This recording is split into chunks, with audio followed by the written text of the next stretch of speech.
Market open होते ही stock का open high low बताता है कि आज मार्केट में पैसा बनेगा या फिर फिसलेगा।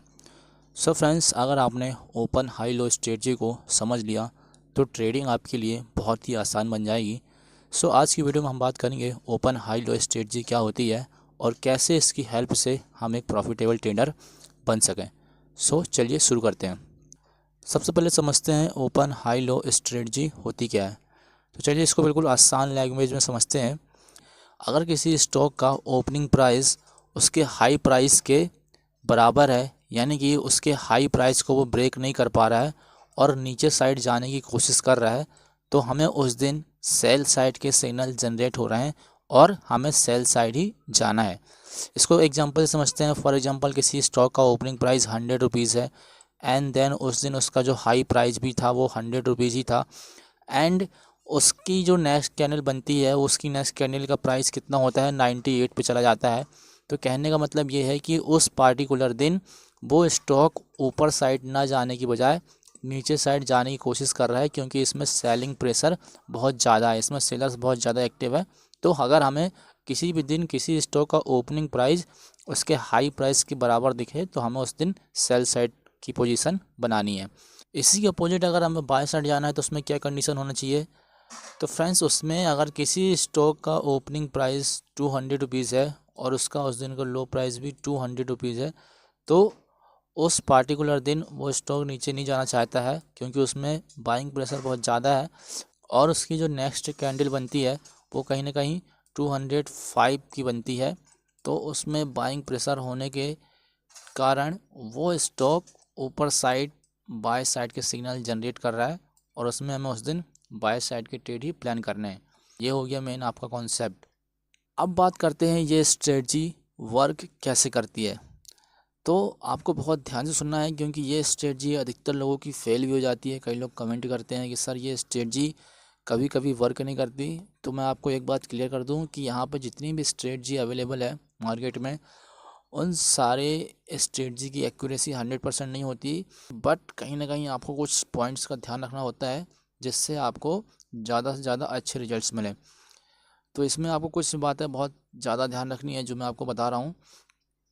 आपको ये स्ट्रेटजी में 3 चीज़ें फॉलो करनी है कि उस दिन स्टॉक का ओपनिंग प्राइस अगर हाई के बराबर है तो उस दिन हमें नीचे साइड सेल साइड के ट्रेड प्लान करने हैं एंड उस दिन अगर पर्टिकुलर स्टॉक का ओपनिंग प्राइस उसके लो के बराबर है तो उस दिन हमें बाय साइड के ट्रेड ही प्लान करने हैं।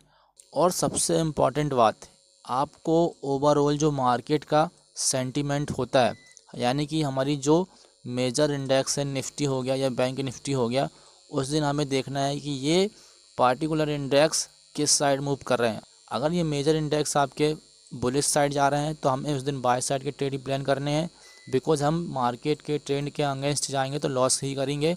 नीचे साइड जा रहे हैं तो उस दिन हमें सेल साइड के ट्रेड प्लान करना है। ये 3 चीज़ें आपको बिल्कुल ध्यान रखनी है, ये 2 कंडीशन और ये तीसरे नंबर का मार्केट का ओवरऑल सेंटीमेंट।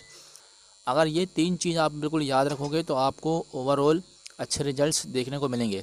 अब चलिए आगे बात करते हैं। तो ये स्ट्रेटजी का हमने कॉन्सेप्ट समझ लिया, ये स्ट्रेटजी वर्क कैसे करती है, एंड उसके बाद बात आती है कि सर आपने ये स्ट्रेटजी एक्सप्लेन कर दिया, इसका कॉन्सेप्ट क्लियर कर दिया, बट अगर ओपन हाई लो स्टॉक हम फाइंड आउट करने जाएंगे 5,500 स्टॉक में से तो हमें बहुत ज़्यादा टाइम लग जाएगा। तो मैं इसका सोल्यूशन भी आपको बताऊंगा कि आपको ये स्टॉक्स ईजिली फाइंड आउट कैसे होंगे। तो सिंपल आपको यहाँ पे अपने ब्राउज़र में आना है और ब्राउज़र में यहाँ पे आपको टाइप करना है चार्टिंग। अब चार्टिंग जिनको नहीं मालूम कि चार्टिंग क्या होता है, तो ये एक स्टॉक स्कैनर वेबसाइट है। यहाँ पे आपको स्कैनर बनाने पड़ते हैं और ये 5 मिनट के अंदर आपको वो सारे स्टॉक्स फाइंड आउट कर देता है जिनकी कंडीशन आप अप्लाई करके स्कैनर बनाते हो। तो यहाँ पे मैं आपको स्कैनर बनाना नहीं बताऊँगा, जस्ट ओनली 2 ऐसे ऑप्शन बताऊँगा जहाँ से आप ईजिली उस पर क्लिक करके open high low stocks find out कर पाओगे। तो चलिए हम इसको ओपन कर देते हैं एंड इसको ओपन करने के बाद इस टाइप का एक इंटरफेस आएगा। देन आपको यहाँ पे थोड़ा सा राइट साइड में आओगे तो यहाँ पे स्क्रीनर का ऑप्शन आ रहा है। देन आपको इस स्क्रीनर पे क्लिक करना है एंड आपके पास यहाँ पे 3 विंडो ओपन हो गई हैं, फर्स्ट, सेकंड और ये थर्ड। तो इन विंडो से हमें कोई लेना देना नहीं है, जस्ट ओनली हमें थोड़ा सा स्लाइड करके नीचे साइड आना है और जो ये नीचे साइड की जो विंडो आई है, ये 3 विंडो, ये अब इसमें थोड़ा सा गौर करने वाली बात ये है कि इसमें लिखा है intraday berries scan, intraday bullish scan और ये क्रॉस एवर। तो ये सारी कंडीशन है। तो जैसा इसमें लिखा है इंट्राडे बेरिस स्कैन, यानी कि अगर मार्केट का सेंटीमेंट उस पार्टिकुलर दिन बेरिस है तो हमें इस वाले टेबल का यूज़ करना है, और अगर उस दिन मार्केट का सेंटीमेंट बुलिश है तो हमें इस वाले टेबल का यूज़ करना है। तो चलिए हम एक एक करके दोनों को समझते हैं, और चार्ट पे भी उन स्टॉक को हम देखेंगे कि क्या ये जो रिजल्ट शो कर रहा है तो वो अच्छे खासे परफॉर्म कर रहे हैं या फिर नहीं। तो चलिए हम यहाँ पे इंट्राडे बेरिस स्कैन का एग्जांपल ले लेते हैं। तो सबसे पहले हम यहाँ पे क्लिक करेंगे सेल ओपन इक्वल हाई, क्योंकि ओपन इक्वल हाई हमारे लिए बेरिस साइड के ट्रेड प्लान करने के लिए कंडीशन फिलअप कर रही है। तो हम यहाँ पे इसको क्लिक करेंगे, और जैसे इस पर क्लिक किया तो फ्रेंड्स ये देखिए आपके पास यहाँ पे कुछ स्टॉक्स ओपन हो गए हैं। ये नीचे आ जाइए, और यहाँ पे अगर आप इजीली देखोगे तो यहाँ पे बहुत सारे स्टॉक्स की लिस्ट ओपन हो गई है। समथिंग 1 नंबर से लेकर 19-20 स्टॉक्स आपके पास ओपन हो गए हैं। तो अब इन स्टॉक्स की हेल्प से आप कैसे उन स्टॉक को फाइंड आउट कर पाओगे जिनमें अच्छा खासा सेल प्रेशर है। तो चलिए हम ऐसे स्टॉक का एग्जांपल लेंगे जो स्टॉक से अधिकतर लोग जानते हैं। जैसे यहाँ पे पिरामल फार्मा है, एंड उसके बाद और भी बहुत सारे स्टॉक्स हैं यहाँ पे। तो मैं यहाँ पे ले लेता हूँ फ्रेंड्स डाबर स्टॉक को हम देखते हैं चार्ट पे कि चार्ट में डाबर ने कैसा परफॉर्म किया है, क्योंकि ये ओपन इक्वल हाई लो की कंडीशन पे आया है। तो चलिए हम चार्ट पे चलते हैं अपने अप स्टॉक के, एंड देन यहाँ से हम देखते हैं कि इसने कैसा परफॉर्म किया है। सो चलिए फ्रेंड्स, यहाँ से मैंने ये डाबर को ओपन कर लिया, और इसकी जो फर्स्ट कैंडल थी अगर आप इजीली यहाँ पे देखोगे तो ये 21 नवंबर को इसका लास्ट ट्रेडिंग डे था, और आज मैं जब वीडियो बना रहा हूँ तो आज सैटरडे है। तो इसकी अगर जो आप फर्स्ट कैंडल अगर देखोगे इसका, तो देखो मैं यहाँ पे अभी लाइन एक मार्क करके बताता हूँ कि इसकी फ़र्स्ट कैंडल कहाँ पे ओपन भाई। ये इसकी फ़र्स्ट कैंडल ये यहाँ पे ओपन भाई, एंड देन उसका जो लो था उसका लो भी मैं आपको मार्क करके बता दूँ। इसका लो था फ्रेंड्स ये यहाँ तक लो आया। अगर आप इसके बाद देखो तो अगर आप इसके बाद अगर देखोगे तो इसकी किसी भी कैंडल ने इसके हाई प्राइस को ब्रेक नहीं किया। कोशिश ज़रूर किया था, यहाँ तक आया, 50% रिट्रेसमेंट लिया, एंड रिट्रेसमेंट लेने के बाद यहाँ से फिर से सेलर सेक्टर है तो इस कैंडल को नीचे थोड़ा सा प्रेस किया, एंड उसके बाद जो फिर यहाँ से सेलिंग स्टार्ट हुई। सो नॉन स्टॉप यहाँ पे सेलिंग होती रही, और ये जिग जैग पैटर्न बनाता हुआ बिल्कुल नीचे साइड तक आ गया। ये देखिए फ्रेंड्स कहाँ तक आया, 515 तक इसका जो प्राइस था बिल्कुल नीचे साइड आया, एंड इसकी जो ओपनिंग थी वो कहीं ना कहीं 525 थी। तो आपको यहाँ पे इजीली 10 रुपीज़ का इसमें गिरावट देखने को मिल रहा है। तो फ्रेंड्स ये स्ट्रेटजी जो है वर्क करती है, बट कब करती है, जब इसमें आपको कुछ कंडीशंस दिखे, ना कि मैंने बोल दिया कि open high low stocks find out करो और आँख बंद करके ट्रेड ले लो, ऐसा नहीं है। आपको ये भी देखना पड़ता है कि ये कैंडल रेसिस्टेंस के पास बन रही है या फिर सपोर्ट के पास, एंड सबसे इम्पॉर्टेंट ये जो कैंडल का फॉर्मेशन होता है, ये कैंडल का फॉर्मेशन समथिंग 9:15 से जैसी मार्केट ओपन होता है तो 5-10 मिनट के बाद आपको इस टाइप की कंडीशन में ट्रेड ले लेना है। तो 9:15 के बाद जैसी मार्केट ओपन होता है 9:20 होता है, तो आप 9:25 या मान के चलो 9:30 तक इसमें आप एंट्री ले लो, क्योंकि ऐसा हो ही नहीं सकता कि आपको daily 1-2 stock open equal high या फिर ओपन इक्वल लो के ना मिले। आपको उस चार्टिंग में जाना है, और चार्टिंग में यहाँ पे जैसे ही आप वो फॉर्मूला अप्लाई करोगे, ये वाला जिसमें आपको बताया हूँ,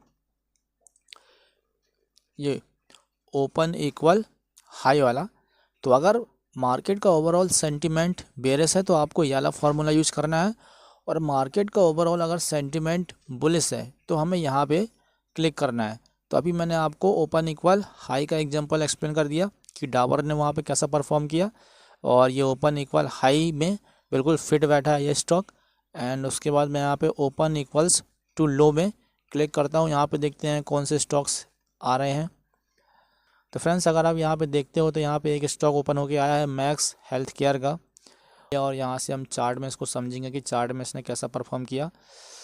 तो अभी मैं थोड़ा सा नीचे स्लाइड करके जाता हूँ, मैक्स हेल्थ केयर स्टॉक को थोड़ा सा फाइंड आउट करता हूँ एंड उसके बाद आपको यहाँ पे चार्ट में एक्सप्लेन करूँगा कि एक्चुअल में इसने ओपन इक्वल लो की कंडीशन को फुलफ़िल किया या फिर नहीं। तो ये देखिए फ्रेंड्स, नीचे से सेकंड नंबर पे हमारा max health care limited stock ये है एंड देन इसको हमने चार्ट में ओपन किया और चार्ट में ओपन करने के बाद अगर आप यहाँ देखोगे तो इसका जो 21 नवंबर का चार्ट है तो इसकी फर्स्ट कैंडल ये ओपन भाई, थोड़ा सा इसको मैं मार्क कर दूँ ताकि आपको ईजिली समझ में आ जाए। इसकी जो फर्स्ट कैंडल यहाँ पे फॉर्म भाई ये, एंड उसका जो हाई था वो हाई फ्रेंड्स ये रहा, ये यहाँ तक आया, ठीक है। अब उसके बाद यहाँ पे थोड़ा सा इसको हम समझते हैं डीपली ताकि आपको ये काफ़ी अच्छी तरह समझ में भी आ जाए, ताकि नेक्स्ट टाइम आपके माइंड में कोई डाउट ना रहे इस टाइप की कंडीशन में ट्रेड लेते टाइम। फ्रेंड्स ये कैंडल ओपन भाई ये यहाँ पे समथिंग 1160 पे, और 1160 पे यहाँ पे बायर्स एक्टिव है, और बायर्स एक्टिव होने के बाद फ्रेंड्स ये यहाँ से यहाँ तक गया, कहाँ तक, ये 1170 पे, यानी कि 10 रुपये का एक ही कैंडल बन गया यहाँ पे। लेकिन यहाँ पे कुछ सेलर्स भी रहे तो इसको थोड़ा सा यहाँ पे इनने नीचे ले जाने की कोशिश करी और कहाँ पे लेके आए 1165 तक यहाँ क्लोज कर दिए। एंड उसके बाद जो इसकी नेक्स्ट कैंडल बनी, इसने इसके हाई को थोड़ा सा ब्रेक किया एंड उसके बाद यहाँ पे थोड़ा सेलिंग प्रेशर आया। सेलिंग प्रेशर आने के बाद एक कैंडल ने ज़रूर इसका कोशिश किया था लो ब्रेक करने की, लेकिन इसका लो ब्रेक नहीं कर पाया क्योंकि कहीं ना कहीं यहाँ फ्रेंड्स बायर्स यहाँ पे स्ट्रांग है और बायर्स लोगों ने फिर यहाँ पे जोर लगाया तो इसको ऊपर ले आके क्लोज किया।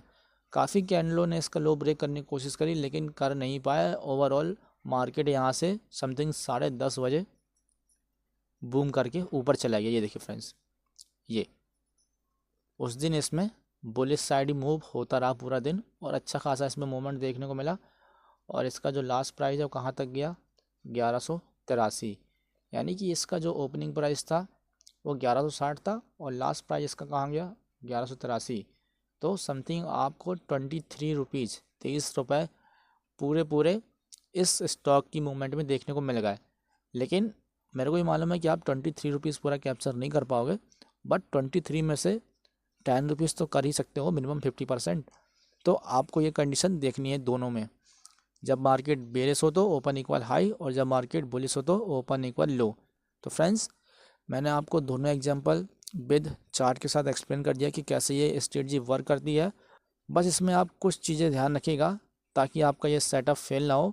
वो चीज़ें यही हैं कि उस दिन मार्केट का ओवरऑल सेंटीमेंट देखना है, बेरिश है या फिर बुलिश, एंड उसके बाद आपको फिर ये स्ट्रेटजी 9:15 से लेकर 9:30 के बीच में अप्लाई करना है। 2-3 स्टॉक्स आपको ईजिली मिल ही जाएंगे। एंड इस स्टॉक में कब आप एंट्री करोगे, जब इसमें अच्छा खासा वॉल्यूम भी आपको देखने को मिले। और वॉल्यूम कहाँ से मिल जाएगा, वॉल्यूम आपको मिल जाएगा NSE की वेबसाइट में। जब आप इस स्टॉक को फाइंड आउट करोगे तो वहाँ पे आपको इसका वॉल्यूम अच्छे देखने को मिल जाएगा। तो आप वहाँ वॉल्यूम चेक करना, अगर वॉल्यूम इसके एवरेज डेली डे से ज़्यादा है तो फिर आप कंफर्म समझ जाओ कि इसमें वॉल्यूम ज़्यादा है, इसमें बड़े प्लेयर्स एंटर हुए हैं और ये ओपन इक्वल हाई और ओपन इक्वल लो कंडीशन को भी फिलअप कर रही है। तो इसमें ज़रूर कुछ अच्छा खासा मूवमेंट आज होने वाला है। सो फ्रेंड्स यही थी ओपन इक्वल हाई और ओपन इक्वल लो स्ट्रेटजी, जो होप करता हूँ मैंने आपको अच्छी तरीके से एक्सप्लेन करी एंड आपको समझ में भी आया होगा। तो फ्रेंड्स अगर वीडियो ज़्यादा भी इन्फॉर्मेटिव लगी हो तो चैनल को सब्सक्राइब जरूर कर देना, बेल आइकन को प्रेस कर देना। मिलते हैं इसी तरह के दूसरे नेक्स्ट वीडियो में, तब तक के लिए जय हिंद जय भारत।